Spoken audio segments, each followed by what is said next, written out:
A little cold this morning. Hi, this is Masa. This morning I'm going to interview the guy who is teaching English here in Toronto. He's been teaching English for a long time, so I'm looking forward to see him. I hope you enjoy our talk. Okay, see you.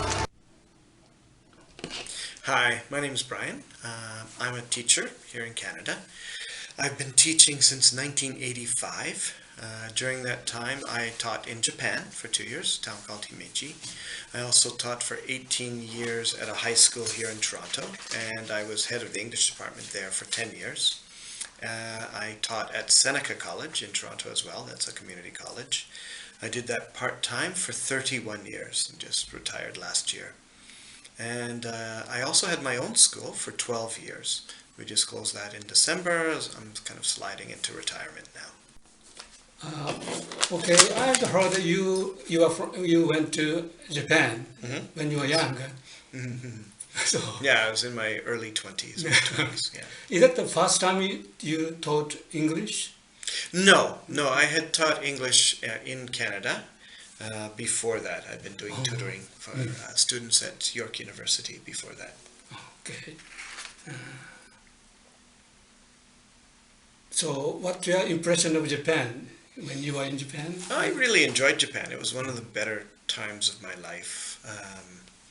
I mean, people treated me very well. I was a guest in their country. People treated me very well, and I wasn't married at the time. I had few responsibilities, so I mean, it was a very memorable time in my life. I think it's an experience that changed me for the better. Okay.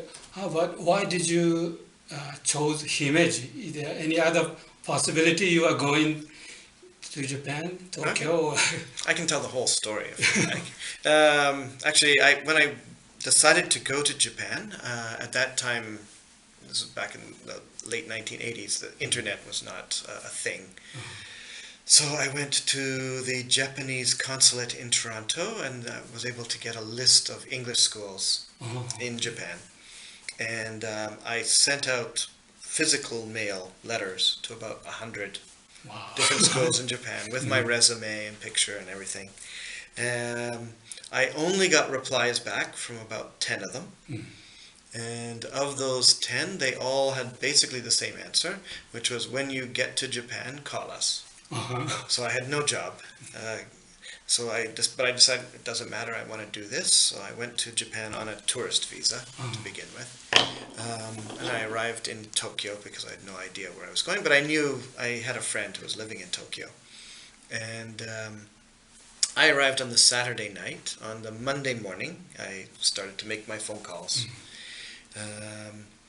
I had decided I didn't want to work in a large city, so I didn't want to work in so the first places I called were not in Tokyo or Osaka or any larger city.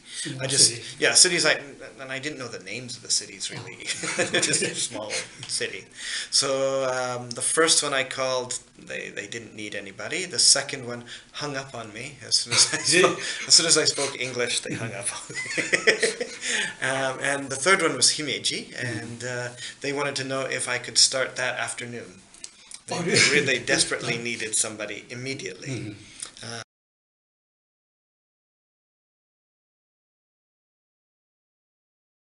So I was not able, of course, to start that afternoon, but I told them I could come the next day. And I did, and I ended up staying there for over 2 years. And you taught small children to adult. Yeah, actually the way it worked out is very similar to what I'm doing now. During the daytime, I had classes that were mainly housewives. Because people who were not working during the day. So in those classes, it was mainly housewives. And then they had an after-school program. I was working for the Himeji YMCA. And they had an after-school program. So I had students from elementary school, middle school, high school. In that period from about 3 o'clock to 6 o'clock. And then in the evenings, it was mainly salarymen. It was people who were working during the day, and they came to classes. So I had many classes every day, like here. Yeah. I'm a little confused. You were hired by language school. Yeah, Himeji And- YMCA YMCA was the was the school. School, Yeah, yeah, okay. yeah. They had a language school in Himeji. I assume in many places in Japan they do. How many students usually in the class? The classes were small. Again, this is a long time ago, so I have to remember. In my memory, between 4 to 8 students was normal. 4 to 8 students. So you usually worked from the morning till evening? Yeah, and I worked from morning right up to evening, and often the salary, the men in the classes in the evening would take me out drinking after. Oh, okay. So I ended up drinking a lot in Japan as well. Yeah, almost every night. So 6 days a week or 5? Just 6 days a week. I say just 6 days a week. I work 6 days a week. Also, when I was there, I was working for the Himeji YMCA, but I discovered that I could make a lot more money by doing private tutoring. So I did some private tutoring. When I wasn't teaching at Himeji YMCA, I got some classes for private tutoring. You really work hard, huh? Yeah, well, anyway, yeah, it's like what I'm doing now. I was working Sundays, because YMCA is a Christian organization, they didn't have classes on Sundays. Then you didn't do any traveling in Japan? I did travel in Japan. I visited many places in Japan, but I actually found that it was cheaper for me to go outside of Japan if I had a longer vacation. Because Japan was more expensive. So I visited Korea, Taiwan, Hong Kong, the Philippines, Malaysia while I was living there. South Asia. Yeah. Places that it's difficult to get to from Canada, but not as bad from Japan. Okay. I'm wondering, it's a long time ago, but do you still remember some Japanese, or at that time you could speak a little bit Japanese? No, zenzen wakaran. That reminded me of another thing. Himeji speaks dialect, huh? Yeah, it's Kansai Ben, but even in Kansai Ben, it's a strong Kansai Ben. They call it Banshu Ben. So far, anyway, you didn't speak any Japanese when you are going to Japan. Why you learned? I spoke when I went to Japan. Before I went to Japan, I took one course in Japanese, and as you were just saying, I discovered when I got to Himeji that nobody talked like that. Watashi wa Brian desu. They don't say that. Nobody says that. Yeah. So anyway, so that's okay. Also, yeah, I've heard that you are interested in Japan. You are interested in Japan because you read Japanese books. Huh? Right. Yeah. They were translated into English. So you read. I was interested in some Japanese literature, especially we talked a little bit Abe Kobo. He was. I really liked Abe Kobo's writing.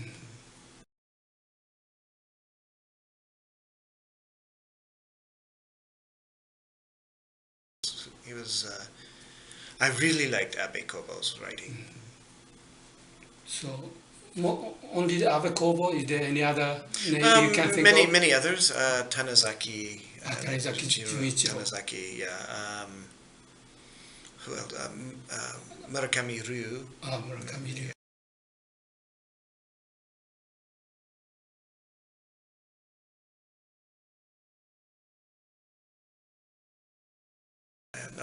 Not Murakami Haruki. I've read him since, but I mean at that time, in the late 80s, I don't think he was writing yet. I don't think he had written anything yet. How about like Natsume Soseki or Mori Yes, Ogai? Yeah. So older Japanese authors, classical Japanese authors. Also Kurosawa, not Kurosawa. The one who killed himself. Mishima. Yeah, Yukio Mishima. Yeah.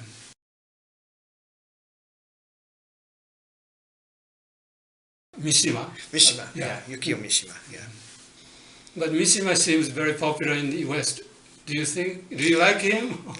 Mishima was interesting, yeah. I mean, I like the Japanese authors. The one that really spoke to me, or I really enjoyed, was the Abe Kobo. So you read most of his.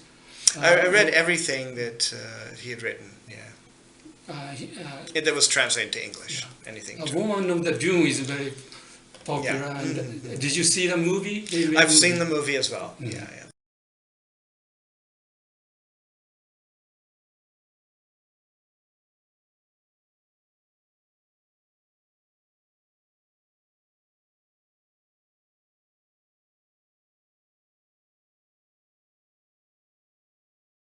I understand why that one is the most popular of his stories because it has the most optimistic ending.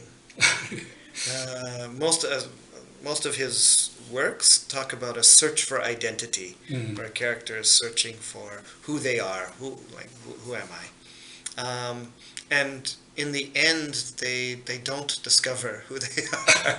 They become lost in themselves in the search for who they are. But in Woman in the Dunes, the character does eventually find an identity. He finds a purpose in life and he has an identity. So it has the most optimistic ending, I think. Yeah, also, I think the character is not typically Japanese. That kind of apply to all over the world. Yeah, as I understand, as I discovered in Japan, Abe Kobo is not very popular. More popular in the West. Yeah. Yeah, he's often compared to Kafka and other writers like that. Anyway, I like Kitamori. Do you know him? Kitamori? No, I don't. Yeah. But anyway, my favorite. Is your favorite? Okay. Okay. Aside from book, how about music? Do you like Japanese music, or do you listen to many Japanese music? Not so much. Especially, I mean, now I don't have time to listen to much music at all now. When I was in Japan, we went to karaoke regularly, and I had a few Japanese songs I sang. Maybe most of because it's a long time ago. Anzen Chitai was. I used to sing Koi no Yokan and Red Wine no Kokoro. Songs by Anzen Chitai. Yeah. Okay. Anyway. Anymore. Yeah. Okay, maybe that's it for today. Okay. Later, maybe ask you again. Yeah, if you have any other questions. Yeah. Okay. Yeah. Thank you very much. Thank you very, very much. Thank you, Thank you. Masa. We'll talk to you next time. That was Brian Bowen. Did you enjoy our conversation? Okay, see you next time.